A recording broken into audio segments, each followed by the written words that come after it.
Welcome to the EverBlack Podcast. On this episode, we talk to Dave Hunt from ANAAL NATHRAKH, who'll be touring the country this week with Hybrid Nightmares in support of their latest album, A New Kind of Horror. You can catch UK metal extremists at Crowbar in Sydney on March 7, March 8 at Max Watts in Melbourne, and wrapping up on March 9 at the Crowbar in Brisbane. Tickets are on sale now through Oztix, so go get them now because it's going to be brutal. Alright, well before we go into my chat with Dave, we just have to mention that this episode is brought to you by Blacklight Art and Design, who are our go-to for all our screen printing needs.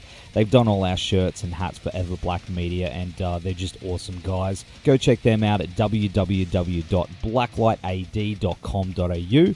The show is also brought to you by our good friends at RW Promotion, who are the best in the biz when it comes to stickers, flyers, banners, badges, and all other promo you need for your band or business. Go to www.rwpromotion.com.au and check them out. I also want to give a shout out to Lumberpunks Axe Throwing Club, who now have two venues in Queensland, one in Miami on the Gold Coast and the other one at West End in Brisbane. So Lumberpunks is an axe throwing club and is a destination perfect for birthday parties, hanging out with your mates, hens nights, bucks nights.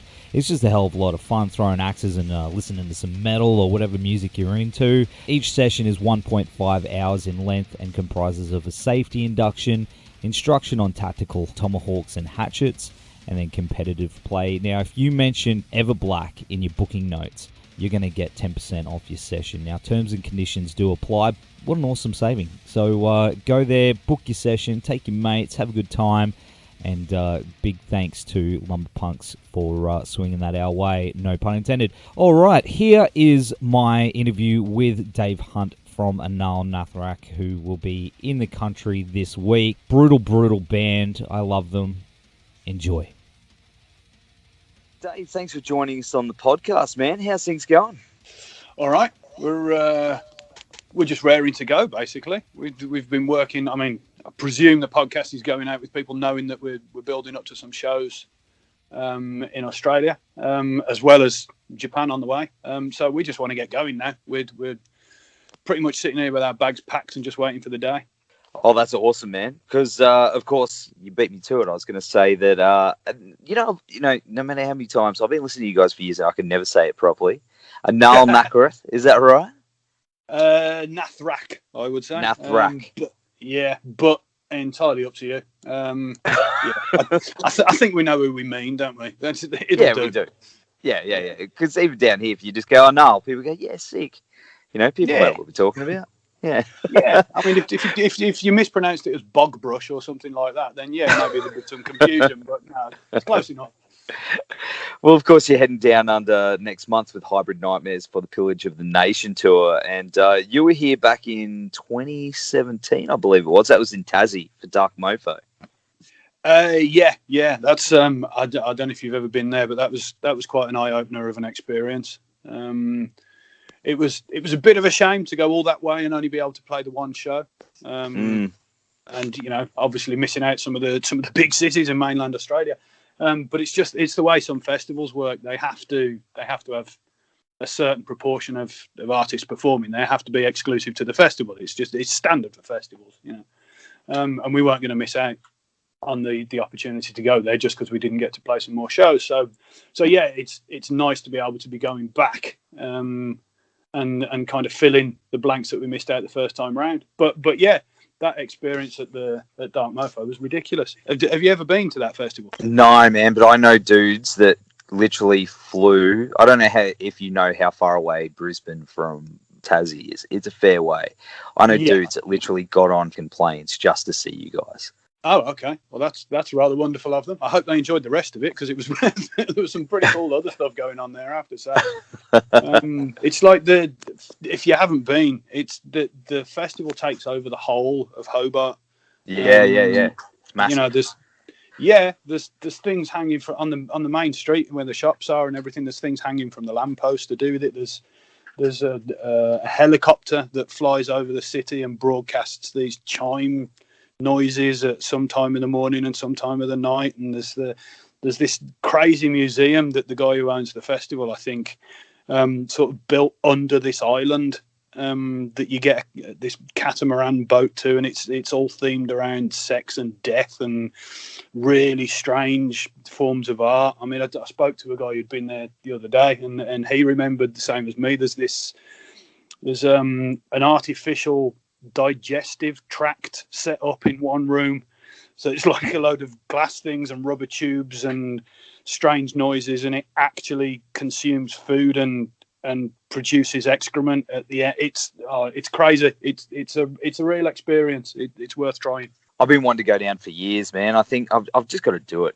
I just got to get my ass down there, because everyone that I know went, each year, has said it's unreal. So hopefully this year will be my year. But of course, we get a chance to see you guys up here in Brizzy at the Crowbar, and it's pretty special for us, man, because a lot of us have been waiting quite a long time. Do you know what it takes so long to head down here and do a headline tour?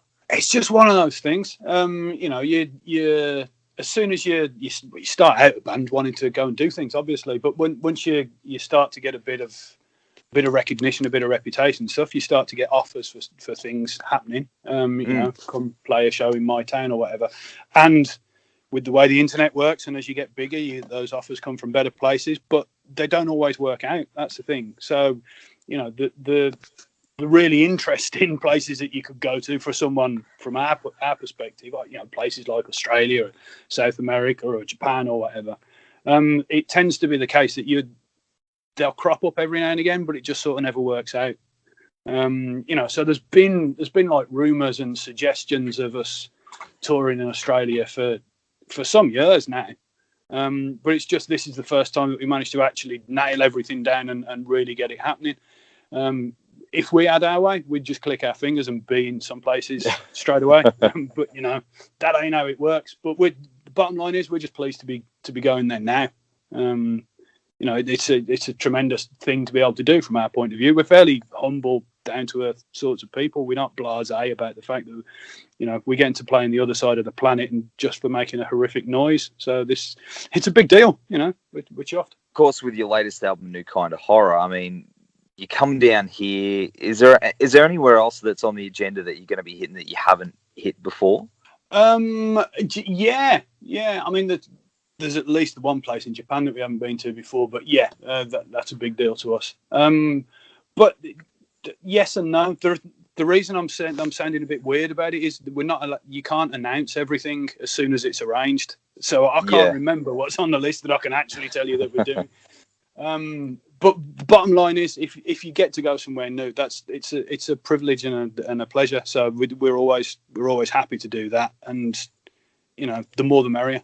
Also, some good friends of mine just got announced today that you're playing with you in Brisbane. They're called Carolean. Amazing band. Do you get a chance to check out your support acts and stuff in different countries, and is that something that you get a kick out of doing? I always try to make an effort to do it. Yeah, I mean, it's a weird situation to find yourself in, traveling around, especially if you're traveling a very long way. Because when you turn up at a venue, you got to sort this out, you got to sort that out. You're knackered because you've been on a plane and all that. And to an extent, you just want to sit in a backstage room and shut the door. And that's not wanting to seem ungrateful or not appreciating the experience. It's just, it can be a bit like that. But I always try to make an effort and check out other bands that we're playing with, whether bands playing above us on festival bills and stuff as well. So I will definitely make the effort to hear the bands, certainly. It's a shame to not necessarily be able to. It would be kind of cool to go through in advance and find out who we're playing with, look for them online and all that kind of stuff. But I simply don't have the headspace and time when I'm passports and baggage, and it's boring stuff, but it gets in the way. But when we're actually there on the day, I always try to make an effort to hear the other bands. Of course, as mentioned before, your latest album, The New Kind of Horror, that came out in September. I've been spinning it a lot. I really, really like this album. And you've been playing Obscene as Cancer and Forward Live. But are there any other tracks from it that are making their way into the set list for this year? There's one or two that we've jammed in rehearsal. Whether they'll end up on the set list, I'm not sure. The thing, it's always a tricky thing with a set list, especially when you've got a couple of albums like we have. you know, if you're going to put something in, what do you take out? Because you can't play forever. So it can be a bit tricky. So we'll definitely be playing those two because we've, you know, they're tried and tested now.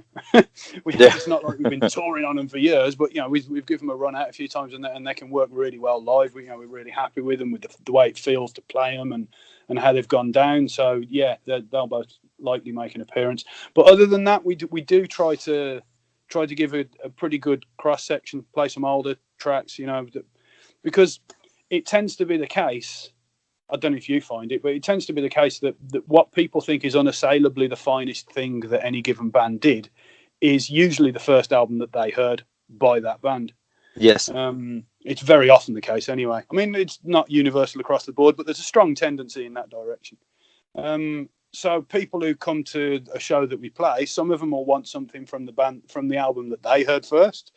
Other people will want something from the album they heard first, or, you know, something along those lines. It's not hard and fast, but there's a tendency in that direction.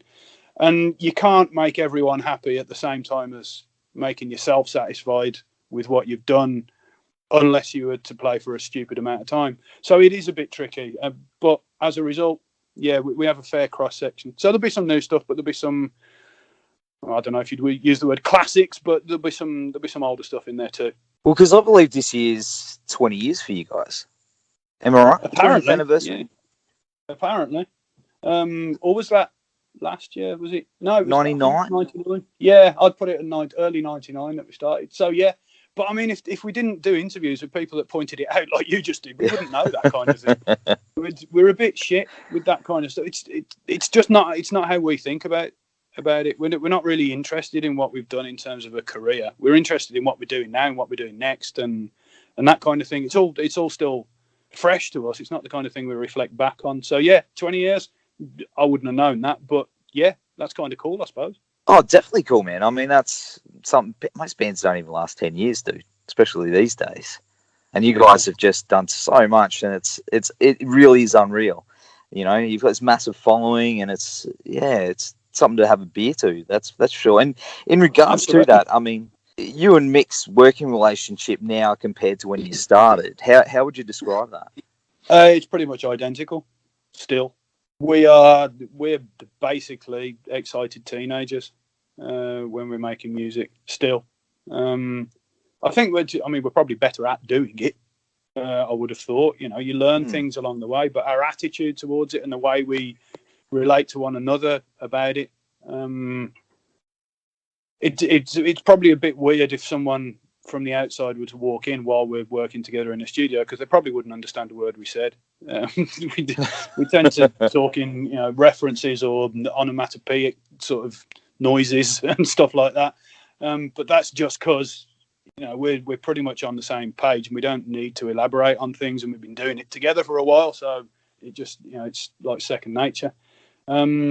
But yeah, we're still in all the fundamental respects, we're still the same people we were when we made the first demo, yet alone the first album or anything, which is kind of weird, but I suppose you'd also expect that to be the case. I don't know, would you? Do you think people change much in that respect? I don't know, man. I know musical tastes change. I know I'm getting heavier as I get older, and that's like music taste and my waistline, but I was going to say definitely change. You know, but you know, that's me. But I guess people do change, their musical tastes change, and that can sometimes affect working relationships in bands and stuff. But if you know, I think there's a difference between what it is that you do and how you go about doing it. So yeah, our musical tastes have changed. I mean, nowadays you can hardly get Mick to listen to anything that isn't Elvis. Don't know why. He's just developed this obsession with Elvis. And you know, I listen to all sorts of stuff, really huge variety of stuff. But that's more to do with one side of things than another. You know, what we've done has evolved. We're not making the same music that we made back then. I think we're making music that still makes sense in the same context. You know, it's still sort of atmospherically compatible, but it's a bit broader and it's a bit more mature and that kind of stuff. But that's separate from how we relate to one another. And on that level, that's the level that we're still kids on. Yeah. You know, I personally think you're one of the most interesting vocalists in metal. You tend to always create different performances, and what sometimes seems like characters you know, and sounds and your layers and things like that. That to me is what's really sparks my interest. As a vocalist myself, I don't even know where you begin to layer that stuff, man. I mean, when it comes to doing that live, how do you break it all down? On an album, you just go with what feels right. That's how it comes to me anyway. I hear things in my head and you go with your gut. But live, you just got to try really hard. It's the bottom line. You just got to do your best. And yeah, switching from one style to another and stuff like that. I'm in no way a technically proficient singer. I imagine technically I'm kind of catastrophic because I'm trying to channel the right feeling more than anything else live. But it's just another challenge that you've got to try and live up to. We do a lot of work with backing tracks and stuff like that. I don't mean that it's miming. I wouldn't do that. No, but, of course not. You fill in sound effects and give it that layered sort of feeling. But other than that, you just got to half kill yourself doing your absolute level best to do it, and let the chips fall where they may. All you can put in is everything you've got.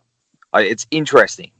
Everything you guys do is interesting. Everything new you bring out, it's never the same. You don't repeat yourselves, and that's why I think you guys, 20 years later, you're still doing what you're doing, bro. Nah, cool. I'm glad you think that. And that's pretty much the way we see it as well. It's still all fresh to us, and so it should be, I think. Absolutely. And what's next for you guys after the tour? You got a new album in the works? We've got a UK tour a couple of weeks later that we've just announced, and then we're heading over to the US. Not quite sure how all that's going to play out at the minute because it's getting a bit further ahead, but there's a plan afoot. And then after that, probably recording. We haven't really made a plan beyond that. We do what we're doing at the minute and try and do that as well as we can and worry about what's going to happen next when it happens. Awesome, man. Well, the tour kicks off on March 7 at the Crowbar in Sydney, and we'll be catching you guys in Brisbane on March 9 at the Crowbar up there. Dude, thanks again for taking the time to be on the show. Until then, stay safe, and we'll see you soon, mate. Thank you. Yeah, no problem. Thank you, and hopefully we'll see you there.